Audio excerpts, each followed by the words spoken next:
So the Kansas City Chiefs literally deceived us all. Now, I know I haven't made a video since the Super Bowl, since the messed up thing happened, but it took me a minute. Actually, it was my birthday on February 8th. And then my niece was born on the same day. So I've been spending a lot of time with family and stuff, also working. I'm sorry I didn't get a video out earlier, but here we are. I hope everybody enjoyed their Valentine's Day. Man, the Super Bowl was a bad one. That was a bad one. And I didn't say we were guaranteed to win, but I kind of did say that. I didn't expect us to lose like this, though. I mean, being down 34-0 at one point is very embarrassing, especially coming from a team that we all hold to high standards, like the Kansas City Chiefs, because they're the best team in the NFL. So 34-0, well, I guess the Eagles are the best team in the NFL now, but the Chiefs were the best team in the NFL. So 34-0. Once I saw the play call where they said the Eagles may look to run out some time or throw the dagger, and then I saw the pass in the air and Devonta Smith caught it for a touchdown, I knew the game was over. That's when I knew, man. That's why I said, I'm not trying to be funny, but we can laugh about this now. When Kendrick Lamar was at the halftime show, he said, turn the TV off, turn the TV off. I think he was talking to Chiefs fans because that game almost made me turn the TV off. But it's time to make some changes right now. We've become a spoiled fan base because obviously we went back to back. And it's a beautiful thing. I mean, sorry if it sounds like we're spoiled, but we went back to back, and it's a beautiful thing to even have a chance to win 3 straight. But that doesn't change the fact that this team has flaws. Every team has flaws, but this team has flaws that were exposed against the Philadelphia Eagles. The offensive line is not good, point blank. The offensive line is literally not. I don't know what y'all need to see to realize that. I don't know what Veach needs to see, but the offensive line is bad. I mean, Donan Taylor, he's all right. He's a good pass blocker. He has his moments, but that left tackle spot is horrendous. That's killing the offensive line. The offensive line is good, but that left tackle spot makes it look so bad. It's not funny how much damage not having a left tackle does to this offensive line. Then you've got the wide receivers. We noticed that Xavier Worthy was the only one out there putting his blood, sweat, and tears into it. Hollywood Brown will probably bring him back, but when Rashid Rice comes back, things should look good. DeAndre Hopkins had a bad game, but he may come back on a vet minimum. I'm not really trying to pay him too much. Travis Kelce looks like he's on the path to retirement. He's not the same, right? He's obviously aging and his head is not in the game like it used to be. I think it's time to let go of Travis Kelce so we can free up some cap space. Hopefully in free agency, we can make some restructures. And if Kelce does retire, we'll have even more money. I love Travis Kelce, but maybe it's time for him to go. Is he holding back this offense? I mean, he's not the same. We need to get that good cap space, restructure some contracts, and either sign L. Jackson or Ronnie Stanley to protect Patrick Mahomes' blind side. Then we can focus on the draft. We can probably re-sign Hollywood so we have our identity with Hollywood, Worthy, and Rice. Also in the draft, we need an explosive running back. That's another thing. We need an explosive running back that defenses will fear. A guy like Trayvon Henderson from Ohio State is someone I'd absolutely love on this Kansas City Chiefs team. I think Veach should do everything he can to get that dude. I think he's going to be the next Jahmyr Gibbs. It's an easy way to turn the Chiefs offense into the explosive 2018 offense. I even had a theory that we could become better than the Lions offense. The reason I say that is because Patrick Mahomes is better than Jared Goff. Rashid Rice, in my opinion, is either better than Amon-Ra St. Brown or at least on pace for a monster season, so he could be even with St. Brown.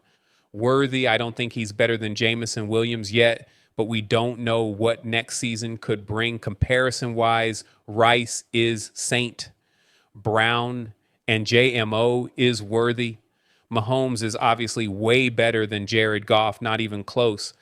But we'll have Trayvon Henderson, who's like Jahmyr Gibbs. Trayvon Henderson is an amazing running back. He can block, catch out of the backfield, and run routes like a wide receiver because he used to play wide receiver in high school. He's actually very fast and may end up running a high 4.3, like a 4.32 or something like that. Seeing a guy like that in the Chiefs backfield, you're going to have to respect it.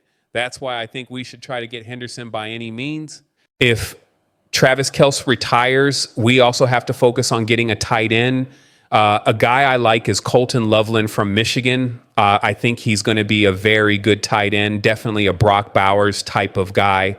Honestly, I think Colton Loveland is an amazing tight end. The whole point here is for the Kansas City Chiefs to come back strong, to bounce back and make it to the Super Bowl again. That's the goal. I know my birthday just passed, but guess what? The Super Bowl was on February 8th, my birthday. So let's go, man. Let's do it again. I'm bound to say this every year. The Chiefs are going to the Super Bowl again.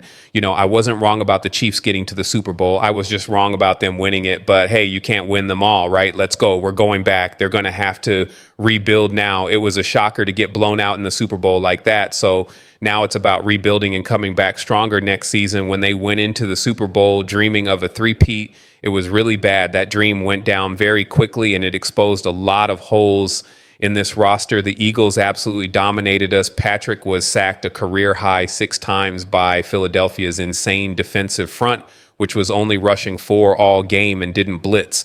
And somehow they still got that much pressure. So obviously we need an improvement at offensive tackle. We failed to establish the run game. What the heck? 49 total rushing yards, 25 of which came from Mahomes.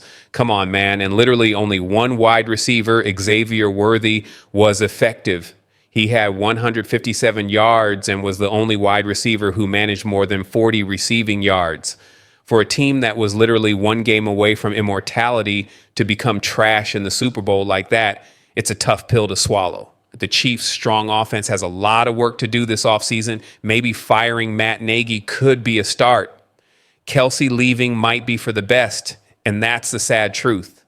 It really might be for the best. Honestly, the Chiefs are projected to have around $11.5 million in cap space this offseason, which is the 9th lowest in the league. But they'll be able to add another $17 million if Kelsey retires. Obviously, if Kelsey can go back to his best form, he'll be a huge asset for the Chiefs' plans to get back to the Super Bowl as quickly as possible. But clearly, his athletic qualities are in decline, and those 1,000-yard seasons of years past are unlikely to return. Noah Gray could make up for some of the 823 yards Kelsey generated last season. Kelsey's 133 targets, Jesus Christ, could be redistributed around the receiving core. That might actually be better for Patrick because he won't be forcing targets to Kelsey anymore. I think Rice will have an amazing year. Kelsey's retirement could allow us to re-sign Trey Smith. And with our problems at left tackle, we might want to keep Trey to make sure the O-line stays solid. Kelsey's salary coming off the books could also allow the Chiefs to either re-sign D-Hop or Hollywood Brown, who are entering free agency, or they could target another wide receiver in free agency to give Mahomes another weapon.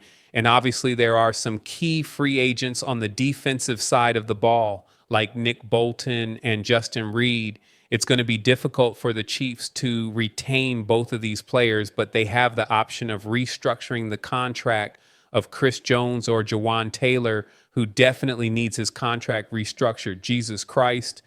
And that could add as much as $20 million in cap room. Luckily, the positions of need the Chiefs have a lot of good prospects in this draft. So that's really good to see. If the Chiefs just scout right and Veach drafts correctly, stop trying to draft for scheme fit and just take the best player available, then we'll be in good shape. No more scheme fit. We need to go for the best players available. If Trayvon Henderson is there at any point in our picks, take him. I don't care. Trayvon Henderson is the next Jahmyr Gibbs. I know y'all are probably like, why are you on Trayvon Henderson so bad? I'm telling you, this dude is the next Jahmyr Gibbs. There's no doubt about it. Even if we have to take him in the first round, yeah, I know you're traumatized from C. Take the dude in the first round. He's a very talented player. If you're trying to make the offense really, really good, he can help with that. Getting a guy like Harold Fan and Landon Jackson could also be very good for this Chiefs team. And we could still get an edge rusher like Landon Jackson or whatever, just to improve the D-line. Also, if we really need another wide receiver, if we don't bring back D-Hop or Hollywood and we focus on defense and free agency, we could go get Tess Johnson in the late rounds. He did very well in his Senior Bowl. He brings a lot of speed to the team. Him and Travon Henderson could open up the offense along with Rice and Worthy. There are a lot of ways to make this Kansas City Chiefs team explosive again. Getting a good young tight end, like a fresh tight end, would be huge. Kelsey's been in the league for how long now? It's not going to feel fresh with him again. But bringing in a fresh, hungry young tight end is something the Chiefs haven't had in forever. If Travis Kelce retires, it may be an opportunity for Patrick Mahomes to adapt and actually play better because he won't be force-feeding Kelsey all the time. And that's something that's needed. We need him to stop force-feeding Kelsey. I know y'all see it. Dudes will be open, but he'll pass it to Kelsey. Travon Henderson, Harold Fan, Landon Jackson, Tess Johnson. Those are some good guys that could help this team. I'm not saying those are the only players we'll draft. There are a lot of other players on my list. Let me tell you right now, I've got a bunch of guys on my big board. I like Colton Loveland, tight end, Landon Jackson, edge, TJ Sand, D-line, Andrew McBay, safety, Devin Neal, running back, Theo Wee, wide receiver from Missouri, Jack Sawyer, edge, Amarian Hampton, running back, Elijah Arroyo, tight end, Tess Johnson, wide receiver, Savon Jones, edge, Jabbar Muhammad, cornerback, Jay Barron, linebacker, Deion Walker, defensive tackle, and Mar Jones, cornerback. There's a lot of good players in this draft, and if the Chiefs can take advantage of it, we'll be right back in the Super Bowl. The Kansas City Chiefs are going through a crucial moment after the devastating loss in Super Bowl 57 to the Philadelphia Eagles, 40-22. The team is at a crossroads, and the future of some of its key players is at stake. The offseason promises to be turbulent, but amidst the uncertainty, a game-changing opportunity has emerged. The possible return of Kendall Fuller, a former starter who was just released in a surprising move by the Miami Dolphins. Yes, you didn't hear it wrong. Kendall Fuller, the cornerback who once wore the Chiefs uniform and made his mark in Kansas City, is suddenly available on the market. And that's not all. His release took everyone by surprise, including analysts and fans. Now, the Chiefs have the chance to bring back a player who knows the system, has experience, and could be the missing piece to strengthen the defense. Let's get straight to the point. The Chiefs' defense was one of the biggest problems last season. While the offense led by Patrick Mahomes continued to shine, the defense showed critical flaws, especially in the cornerback area. Trent McDuffie, despite his talent, had his ups and downs, allowing 6 touchdowns and committing 11 penalties.